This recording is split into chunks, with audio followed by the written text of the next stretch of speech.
Ladies and gentlemen, it's the Big Jiu-Jitsu Show, a member of the Pod Bros Podcast Network. Go to podbros.com, find a podcast. You'll probably like one, so you probably should start listening to that one as well as this one. And don't forget to go to bigjujitsu.com, click on the Amazon banner at the top of the page, and don't forget to buy a t-shirt, buy a patch, show your support, show us you love us, and keep listening to the podcast. I'm Rob the Lord Humongous, and today it's kind of good, it's kind of bad. It's like a little in between, honestly. So I got my good friend Devin here. As you well know, Devin's been on the show twice. So 3 times now, Devin, you're the winner. You're the man who's been on the podcast the most. Yes, sir. Yes, sir. So fortunately, we're doing a little bit of shifting right now. And one of the more entertaining guys we've had on the podcast was Devin. So I thought, what better way than to help with some co-hosting is have Devin be a little more permanent part of our podcast. So let's welcome Devin. He's a really interesting guy, so I'm really interested in having him on the show so we get a little more of his insight, a little more of his entertaining personality, that's for sure. So how's it going, Devin? It's going good, man. I appreciate it. When you asked me to do this, I was really excited. This is obviously, like I said before in the other podcast, one of the more entertaining ones that I've been on. As far as jiu-jitsu, the most entertaining. We really bullshit around on here, so I appreciate it, man. I'm looking forward to this. Oh, anytime, man. That's the thing with it. It's we've really tried to keep it loose. We really try to keep it entertaining. I mean, we're gonna have a couple other guys on the show as well, but you're definitely in the running for the replacement co-host. That's for sure. I mean, like you said, we've had you on twice now, and every time, I got a lot of feedback on the last one you did. The first sentence you said was, did I hear that right? Did you say the big dick humongous? And couldn't stop laughing for a good 15 minutes. You know what it is? It's probably being from California. Everyone here talks like they have like allergies year round with that really nasally voice. So if someone in California says Duke, it sounds like Dick. So when he said Duke, it threw me off a little bit. I don't travel too much out of California lately, so it was fucking with me. Oh no. It's all right, man. I really do. Dude, it's probably the hardest I've laughed on the podcast in a good while. So, so how are things going, man? I know the last time we talked, we talked a little bit more about your social media presence, talking about kind of like a second parter to the professional chef to the UFC fighters that got his UFC fighters beat. But so what's been going on since then, man? Since then, man, honestly, a lot of networking. You know what's funny is that I'm training I'm injured right now, so I'm training like pretty much just to maintain. I mean, I guess little things happen. Injury doesn't really matter, but yeah, I'm just training to maintain right now. But what I'm gonna say is what's funny is that my online presence is starting to pick up in the sense that I shouldn't say presence, but I'm networking with a lot of people. I'm lucky enough to be able to contact and have people contact me. I'm very lucky to meet all these cool different people, but I'm actually being contacted more for sponsorships now that I haven't competed in like 7, 8 months, and I'm not even training right now full time. I'm actually being contacted more to be what do they call it, like brand influencer or sponsored athlete or endorsement. I don't know, all that crazy stuff. So it's funny how stuff works out like that. I put in more effort into trying to grow my brand name as me, and it worked out more than the jiu-jitsu part. Yeah, it's kind of funny how that works out. Like, it seems to be there was a t-shirt going around right now, and I saw it and I thought it was hilarious. It's a brewery, like a beer brewery that focuses on jiu-jitsu, and they have a t-shirt called the Go Fund Yourself t-shirt. So instead of Go Fund Me, it says Go Fund Yourself. That's probably shout out to Dan Hubler, because I think that's his. But I'll give him a plug because he's a real nice guy. Oh, nice! Every time I contact him online, he's cool. But yeah, they make some awesome shirts. Oh, dude, that shirt was hilarious because, it's been a subject of the podcast, the whole GoFundMe thing. Like, dude, I get it. Your family, your sister has cancer. I get that. If I can afford it, I will donate. Or if your house burned down, like, you can't help that. That's not like you put yourself in that situation. But if your kid needs 2 private lessons a week and needs to get paid for 6 months each month for a tournament, go get a second job. Like, really, fucking pisses me off, man. I can't believe it sometimes. It's funny, especially as far as jiu-jitsu. Can you hear me, Rob, on here? Yeah, absolutely, man. Perfect. it's funny for as far as jujitsu goes because that's not like and not to put it down, I love jujitsu. It's not something that you're going to go out and you're going to change the world with in a sense. Maybe the concepts behind it, what you can teach, the vehicle itself, maybe you can, you know what I mean? Because it leads to many other things. But if you're just someone who wants to go to fucking Worlds and you want a free trip to California because you live in, Nebraska, that's bullshit. You know what I mean? No, it is. I mean, like, you kidding me? Like, you're the only person who's ever had a hard time trying to get anywhere. Like, I know, right? I'd much rather have them be honest and be like, yeah, if you're gonna post a GoFundMe account, don't give me this bullshit spill that everyone else says, like, oh, I'm just trying to pursue my dream and this and that, and I'm a two-stripe blue belt, and I'm really trying to, push my jiu-jitsu career and all this stuff. Just be honest and be like, hey, I want to go to Long Beach. I want to see all these hot Brazilian girls. I want to just hang out with people and have a good time. At least be honest about it. I'm still not going to give you my money, but yeah. be honest about it. You know what I mean? Yeah, at least there's some, like, honesty to it. Because the argument I got into it with some lady was she said that some people are mad because she found a way around the system. The system isn't fucking online panhandling. That's No, not a of course it system. is. Like, And but go ahead, sorry about that. oh no, no, you're good, man. I'm just saying, like, I've been to Long Beach. You've been to Long Beach. It's it's an experience. And granted, did I have to, put my pennies in a jar every so often just to make sure I can go? Yeah, but at the same time, like, I had more fun being there with my friends than I did like putting all of the pressure on myself to do well and like win. I was riding around the Venice Beach like it was Grand Theft Auto Online. I had a great time. And yeah, and nobody paid my fucking way there. It was all me, man. It was great. And for me, I am a this is the funny thing too. I'm a firm advocate of crowdsourcing because that crowdsourcing, for those of you that don't know what it is, in simple terms, it's pretty much the producer of the content is asking like audience and fans directly for the money. So I'm an advocate of that. But this is the thing. If you are a person with a GoFundMe account and you are not asking people to invest, you're only asking people to give you money, that's bullshit. Like if you are on there saying, "Hey, listen, I do this, I do that, I'm," if you're pretty much giving them an opportunity to have a return on investment, saying like, "Hey, I'm going to help promote your small business and this and that," that's different. But for those people that are just saying they want to pursue their dream and they want to go to California, like there's a million of us that want to do that shit. Like pay for me to go to freaking Amsterdam and spend a week over there or something. You know what I mean? I'll go do all kinds of crazy stuff. I'll get all kinds of stuff done over Oh there. hell yeah! Just let me know because I'm like a couple countries over, and I'll definitely meet Oh you up. my God. We're But no, we're gonna but have to discuss some stuff behind the scenes after this.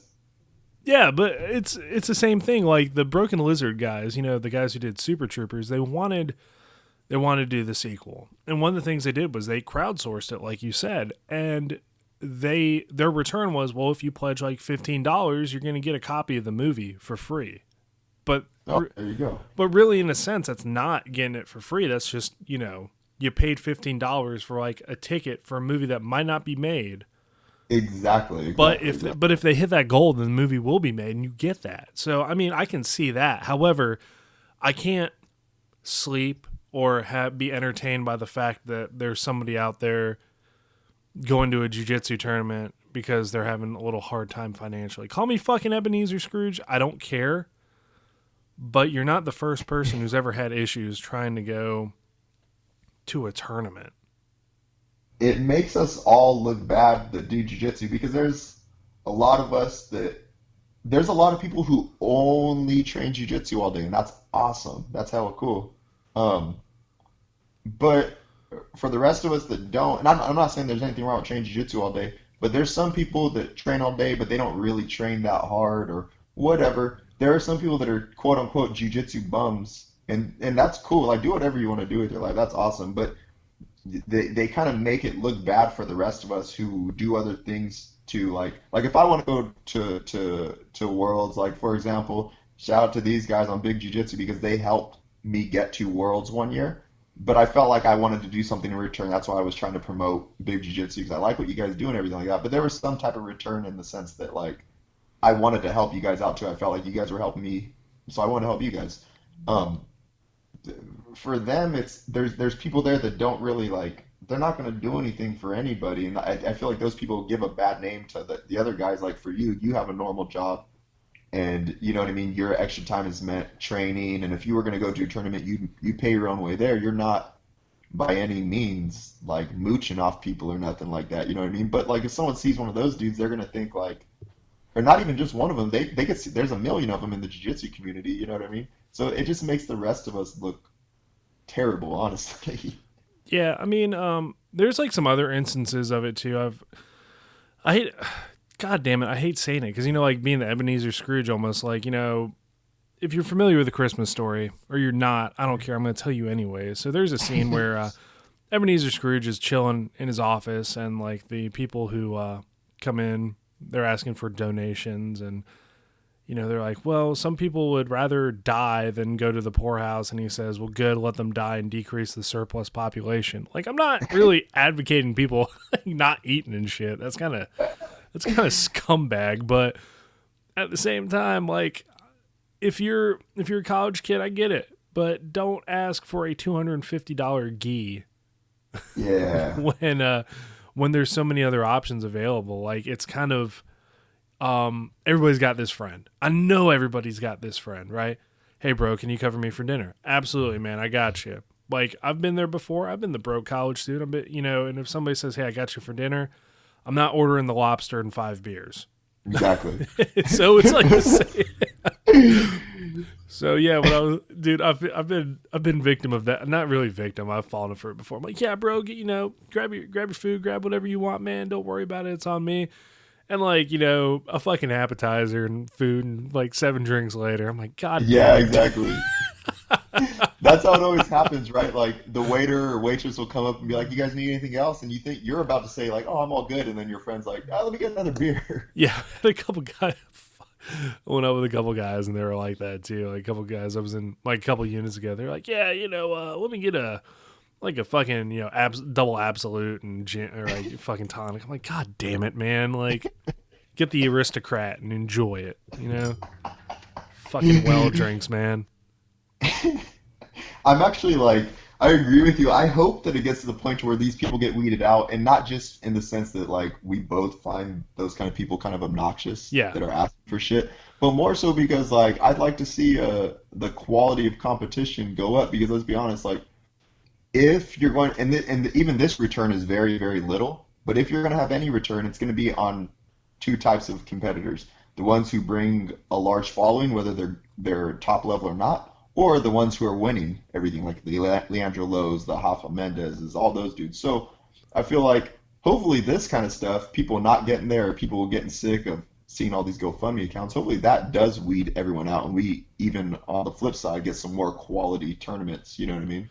Because the good people are going to make it there no matter what. yeah. Regardless of like what they get paid, they, like you said, they will be there. And Yeah. but I almost would rather have somebody with a large following. Well, I mean, for like podcasting purposes, because they're gonna bring a lot of people to the show, but they're gonna have that charisma. You know what I mean? Like, I don't want to talk to a guy who's gonna give me the 1 word answers on the podcast. You know what I mean? No, for sure. Like there, yeah, exactly. There's a lot of interviews online that I don't watch, and it's not because like I'll see these things. I'm like, man, how does this? I'll look. I literally see the thumbnail. I'm like, how does this video on YouTube have like? I mean, it's still not that much, but like 15,000 views. And every once in a while, I'll click on one and I'll be like, dude, this guy had like it sounds like his vocabulary is like 100 words max, and he just yes, no, or yeah, giving the same bullshit answers. It's like I know what you mean. Like some people are so dull where it's like, well, how could you even want to invest in someone like that? You know what I mean? Like a good example is like this. Um, like the UFC was looking for an opponent for Khabib, right? Yeah. Khabib Nurmagomedov. And they gave him this like guy on short notice, and everyone's like, well, like how the UFC couldn't find other people to do this and do that. And Cowboy was stepping up, and they're like, oh, like why isn't any why wasn't the UFC letting Cowboy fight Khabib, right? And it made sense because Kenny Florian, not Kenny Florian. Brandon Strauss did something good on the Fighter the Kid podcast. He said he said they didn't want him to fight, not because they thought he would lose, not anything like that. It's that his name is a big draw and they were fighting in a really small city. So they were going to save him for his next fight in the bigger city. Like they weren't going to waste his name, wherever they fought, wherever they even find some like small ass, like little like venue with maybe like 8,000 people, something like that. Yeah. I guess it's the same thing with jiu-jitsu. You're not going to invest into some dude who's, I don't know, not that no one cares about. Like he go and he's gonna stand and people are gonna be walking past him, probably bumping into him and shit. Like I don't know. No, I mean you're right because it's like you're gonna want those big names, and even the guys that get interviewed, they're like, yeah, like oh well, it's a really hard fight, blah blah blah blah. They ask them this long question, asking for like their feelings and their experiences and all this other shit, and then they're like, yeah, like dude, you can't get Yeah. behind that. That's why Connor is such a big draw. Oh my. He brings that entertainment. I mean, dude, he lost his last fight in pretty decisive Yes, fashion, but people definitely. still love this guy because he talks and he's entertaining, and people can get behind somebody that is going to go out there and be, he's going to give it not just the whole physical aspect, he's going to give like the entertainment value of it as well. 100%. And people don't understand that. There's a lot of people that were saying, and we'll use Connor as the example, but this goes even as far as jiu-jitsu, as far as everything. Everyone thinks that because Connor lost, like as the example, because Connor lost, that his draw goes down, and it might maybe just a little bit, but if we look at history, the biggest draws in sports, not just UFC, are people that have a package like that, whether they win or whether they lose. So like Connor, he's going to have a big draw no matter what. He's going to be a big investment. Whereas, like, we look at other people who never lost, up until recently, that really didn't do that well. Like Anderson wasn't that high up on the totem pole as far as numbers. GSP, he wasn't a draw because he was never losing. He was just a draw because he was some freak buff athlete who was, a good looking dude and all those different things. Um, who else was like John Jones' numbers are really not that high. He never loses. I mean, granted, it's gonna be different now, since he's Yeah. playing around with the nose candy and everything like that. But yeah, I don't believe that winning just because of history, it doesn't really matter a whole lot anymore. It sounds messed up. As an athlete, you should be trying to win, but when you look at people as a business package, these dudes winning all the tournaments might not even be your biggest investment. It might be, I'm not going to say me, I'm going to say someone else who's trying to do the same thing, who might be, a replica of me, who's going to actually go out there and try to, bring attention to your organization, your brand, your product, whatever. You know what I mean? There's some people that have different agendas. I feel like as an athlete, when you go on the mat, that's your agenda. You go out there to win, but everything leading up to it, like present yourself like a business and try and help other people out, help yourself out, and make yourself more valuable. No, you're 100% correct because I mean, it's not. Oh god damn it! What's that? See, this is why I'm terrible at watching sports. What's that football player's name that would get like fined every time he did a news interview because he would just Johnny give. Manziel. Thank you. All right, so Yep. because he's pretty much like yes, yes, no. Like I get it. His thing is he doesn't like talking to the press, right? But along the way, you have to realize at some point that talking to the press is going to be, like part of what's going to sell these tickets. I mean, granted, he's making a shitload of money as it is, Mhm. but he, you got to have that interaction. But I think it kind of worked for him in the opposite way because it was kind of like well, he's like the guy who doesn't talk to the press. So everybody wants to see his interviews because it's entertaining in a way that I guess he might not have wanted it. But you'll still get these guys who you'll ask them a question, be like, "I would like to thank my trainers as well as my sponsors. Here they Yeah. are." Like nobody gives a shit. Say something off the wall. Say something that's going to keep everybody's attention. Like Rampage was great at this. You Oh know, yeah. everybody is booing me. Just was it say it twice, and that's what your breath smells like, boo boo, or something like that. Dude, I can stop laughing at that. But I mean, like John Jones, I have like a greater appreciation for him now. Like I couldn't stand the guy, but I get it now. Like, if he starts playing this heel more, he's gonna sell those tickets. Everybody wants to either see him beat the shit out of somebody or see him lose. Or like with Conor McGregor, he lost to Nate Diaz. Like even if it went to a decision, say he never got choked out or right, he would have lost. But the amount of people that love Conor McGregor were supporting him, and I've never seen this before with like, well, yeah, that's because Nate Diaz is a bitch and he choked him out. That's not how a real fight ends. Like he needs to stand up like a man and not a pussy and fucking fight him on his feet. I'm like, holy shit, I've never seen that before. Like MMA fans saying that it was such bullshit that he got choked out. That's not how a real fight ends. Like that means that guy is doing something correct. He's clearly got his fan, like diehard fucking fans. And I don't even say like people from Ireland. I'm saying people who just love Conor McGregor, that so much that they're pretty much going to discount the entire other 50% of MMA with a grappling portion and say it's all bullshit. That if he was a real fighter, he would have finished him on his feet. That fucking blows my mind. It's crazy how much power someone can have through something like that, like some simple tactic as far as branding goes, right? And he's a perfect example of it. That guy not just flipped the sport around, but just flipped around the perspective of culture just like that, right? There's half of those dudes were probably like knowledgeable people who, they might know what's going on, maybe this and that, but they get so emotionally involved and connected to this brand, Conor McGregor, that they're just saying all kinds of crazy shit that really probably doesn't make sense. Maybe I was a little bit guilty of it too, emotionally tied to it. I'm like, fuck this, let's have him fight again, all this shit. Like, it's so insane that someone could come along and do that, and Conor McGregor as the example. But I'm excited, and I'm waiting for someone to come along in the jiu-jitsu world and do that, because I feel like the jiu-jitsu world is one in combat sports is one of the most sensitive group of people, sensitive like subculture, and I feel like there's some of the Kit Dale was doing a good job of it for a while, not necessarily irking people, but getting people to react and getting their attention in the jiu-jitsu community. I feel like we're gonna have someone like that pretty soon here.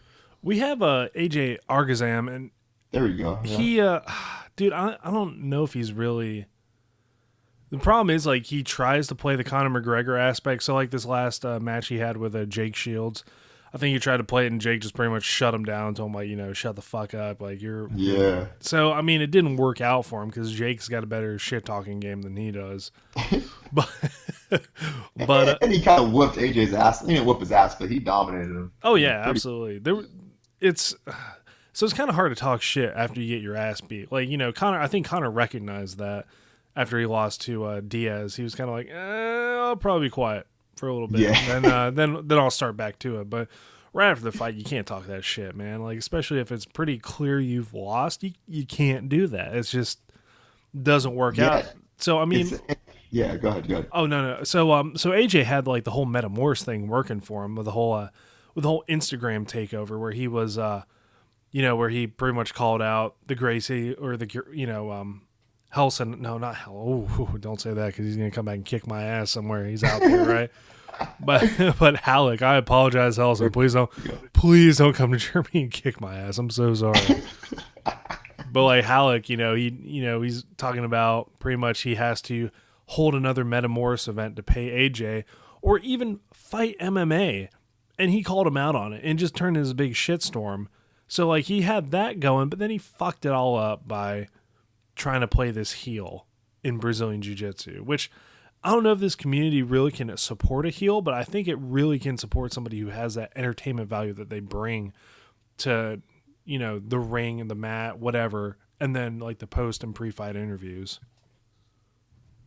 Yeah. I feel like I agree with you. I don't feel like the community could support a heel because they can't even support their own heroes. You know what I mean? Like no one in the community is really investing in Buchecha, really investing in Hidalgo and all these other dudes, right? Like so all these guys, they're not making that much money. So I agree with you. I don't think they'll be able to support a heel. But I feel like we can have one if they do it right. If they can set it up to where I guess just like any business, right? They're like black and white. Hey, I'm a billboard.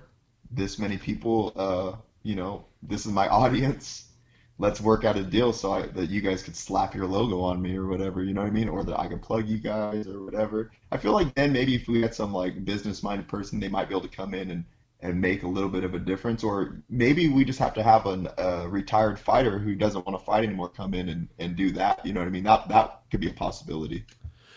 No, I think it is, and like all of them, everybody who competes in these high level like super fight matches or the professional like pay per view stuff like Metamoris, EBI, Polaris, all that good stuff, they're amazing athletes, and usually like to get to that level, you have to have that sort of mindset, being respectful, just being kind of a cool guy in general. So there isn't many like guys who could play that heel role, I guess, is the best way to put it. I mean, like I said, AJ is trying to play it. I don't think it's working out for him. Unless we have like a legit, like, I don't know, like this guy just got out of prison and all he did was, grapple prisoners or some weird shit. And he's, telling, like barely making it on the Yeah. outside. Like I can't see it like any other way for there really being like a true bad guy in Brazilian jiu-jitsu matches. I feel like now that we're talking about it, I think the way that I'm looking at it now, and maybe it may only make sense to me, I don't know, is that the one hill we have right now is like a Paul Harris, right? Yeah. Guys holding on to everything like that. What I'm seeing now is that maybe I feel like the jiu-jitsu community, as far as like branding and looking at characters, is kind of we're not as evolved as other combat sports like MMA, for example, obviously. I think if we were going to have a heel and have someone that the community paid attention to, that that could actually bring a lot of attention to jiu-jitsu, is if we had someone that was from another like quote unquote grappling art. Even though it's all grappling, if like a guy who was a catch wrestler came in and was tapping Buchecha and tapping Rodolfo, or if a guy that was a world champion sambo guy was coming in and lay locking all these dudes at Abu Dhabi, I feel like then you could have a heel whether they were an asshole or 100% want to defend jujitsu, and they're like, jujitsu is this and that, and really it's just submission grappling. You know what I mean? Yeah. Yeah. But Well, I feel like that could happen, right? Someone could come in from like Russia and be some leg lock dude and start tapping everybody, and everyone would be like, oh, that doesn't work, and he's just only good at one thing, blah blah blah. Like maybe then. yeah. Well, we had something similar when Josh Barnett beat Dean Lister, and because it was catch wrestling versus Brazilian Jiu Jitsu, and Josh Barnett submitted Dean Lister, and Dean Lister hadn't been submitted in what 14 years or something like that. Ridiculous. Yeah, and so there wasn't like I was kind of like, oh shit, there's gonna be like a big old catch wrestling versus Brazilian Jiu Jitsu fucking fallout. I think I saw like a day of it maybe, and everybody's like, whatever, man, it's grappling. Nobody gives a shit. So go It's back to true. it was pretty like it was funny. I think I saw more from the catch wrestlers because I was like, was it like, yeah, that's catch wrestling. That's how you do grappling. It's not that Brazilian Jiu Jitsu bullshit. And Brazilian Jiu Jitsu guys are like, all right, cool. We're gonna keep doing Yeah. Brazilian Jiu Jitsu then. Get better at it. I'm like, oh, whatever, man. Unless it was, actually, I take it back. I think there's going to be some way, the best way, maybe not like a Sambo guy or a Jiu Jitsu guy. I want to see like a Kung Fu guy, like one of those, joint lock Kung Fu guys Oh my God, that would come be in. amazing. Oh, that, that would cause like the biggest outrage in the community. Like this You guy, see, yeah, dude just trains nothing but like wrist locks and like just straight up pressure point fighting, and he's like tapping out, like Buchecha comes up and he like throws him and gets him this funky wrist lock and taps him out, and everybody's like, oh my god, this guy, you can't have this kung fu guy beating us or whatever. Like I'd find it hilarious. I think it'd be great, but the community, especially like the white belts and the blue belts, would be like, no, this is the art we fought for. Like, I know. Think of a week after that, how many flyers you would wake up to on Facebook of wrist lock seminars and people trying to ride the wave, right? oh, absolutely. I mean, like a good example of that now is somebody posted up a picture. It's like Brazilian Jiu Jitsu class 10 years from now. And it showed this guy teaching a berimbolo, and it says, all right, well, that's how you do your basic berimbolo. And then like a student goes, well, what about a triangle from closed guard? And the guy goes, nah, man, you worry about that weird shit after you get the basics down. I don't think we're gonna get that bad because I think there's hardcore enough guys that are just gonna kind of hold on to the whole traditional thing, which, I'm a huge fan of. I'm not a fan of pulling guard or jumping guard or any of that, but Yeah, yeah, oh shit, drop something. But I think there's going to be, we're still going to have like the same path. There's still going to be that traditional aspect where people are like, well, this shit is for self-defense, so let's worry about sweeping people from guard. Let's worry about arm bars from mount. You don't have to worry about like, the burrata plata or, fucking yeah. Peruvian necktie or anything crazy. No, I completely agree. I feel like I think we're gonna have a paradigm shift pretty soon here as far as like technique goes. I feel like slowly, we're starting to have more competitors who are showing like pretty like stable either concepts or they have pretty like practical games like the Bernard like Faria, Tim Spriggs, even Leandro Lowe. For as much as he scrambles, he doesn't do anything real fancy. He's very straight to the point. Like I'm gonna wear you out, I'm gonna Toriando you and things like that. Pretty basic fundamental stuff. You know what I mean? Yeah, I it's feel like, like we're getting to that point again pretty soon here. oh, I hope so, man, because it's the basics. The basics work. I mean, every time I'm trying to do something crazy, I usually end up on my back, fighting off side control. But if I just like pass his guard, get inside control, pressure the shit out of him, look for a submission, it usually works for me. I don't know, like, it's like, oh, I'm purple belt. I got to do something fucking crazy this time.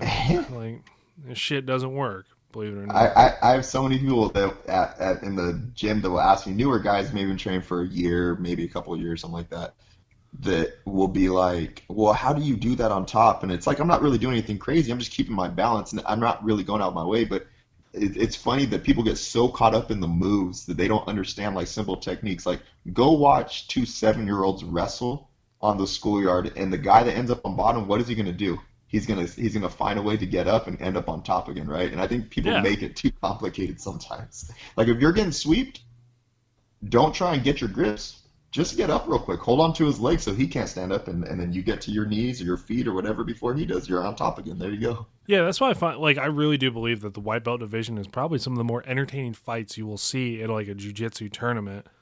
This because you see shit you never would have thought of. Because, like you said, you get two 7-year-olds who are trying to fight each other in the playground, and they both grab each other, fall on the ground. Somebody's going to be on top. And if somebody's on the bottom, somebody's going to get back on top, or they're going to stand up.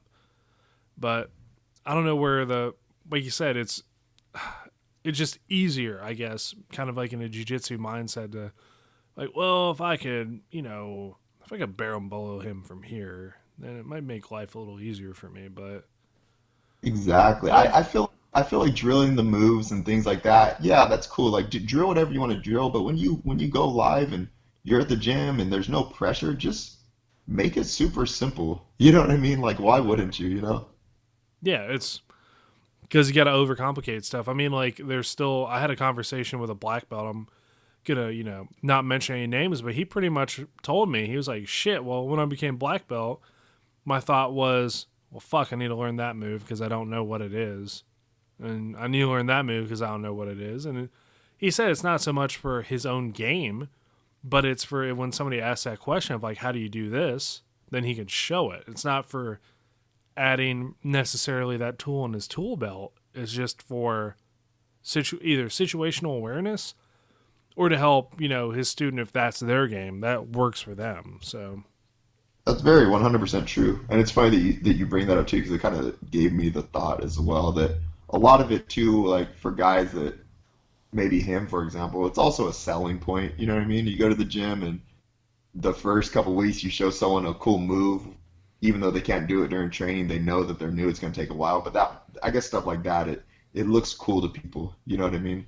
They're like, oh, that looks awesome. It's kind of like when you're a kid and you see those guys breaking boards doing karate. It's the same shit. well, that actually does bring me to a funny video that I was just watching right before we started recording. It was of a grandmaster in Hawaii. He was showing off this board break demonstration on the news, and pretty much it was like he had 3 stations set up. One of them had like a glass, like a drinking glass set up on it, and he said, "I'm gonna break the board without breaking this glass." So he picks the glass up in his hand, does the like measure up, and then he hits the board, breaks the board, glass doesn't break, and I'm like, oh yeah, yeah, that's kind of cool. Seemed like he didn't do much, but that's kind of cool. The reporter's like, oh, that's amazing, like because these things are, these are real bricks, and I felt them, and he's like hitting the other one, like just barely slapping it, and the fucking brick breaks.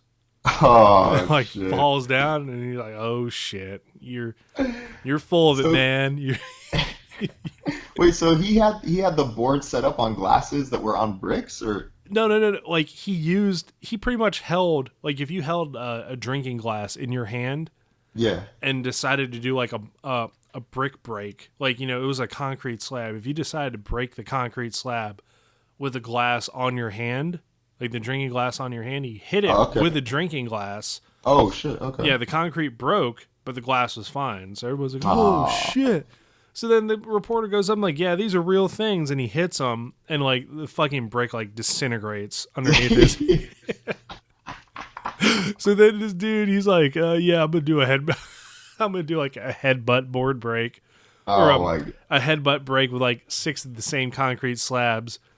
He probably could have like done it half speed of what he did, and he like barely touched it. And you could tell, and they just all like explode almost under the pressure of his headbutt. I was like, oh my fucking god, man! Like you can't It's funny fool how us, much dude. that kind of stuff affects, like how. It's funny how much that kind of stuff affects people. Like I remember when I was 7 years old, I did taekwondo, and I kicked a board and I broke it, and like I mean that I think that's enough says it. I'm 7 years old and I kicked a board and I broke it. Like, okay, how strong are these boards, right? But I remember how I felt. I felt like the baddest motherfucker in the world. So imagine being a grown ass man where you go somewhere and you're like, man, that guy's breaking shit. He's breaking bricks. Fuck. Like, it's so weird how kind of power that has over Yeah. people. Now I will And guys say, are conning people with it. if you fuck up like on a real boards and stuff, it's gonna hurt. But like these guys, what they'll do. So yeah, I'm using my Taekwondo knowledge for evil now. I'm giving you all some secrets. If you bake bricks or like these concrete pavers, I actually used to do one concrete paver, like hammer fist and a downward elbow, Oh, and it was like the unbaked one. So like I was good for one break a month, pretty much, because that shit oh, hurt fuck. so bad.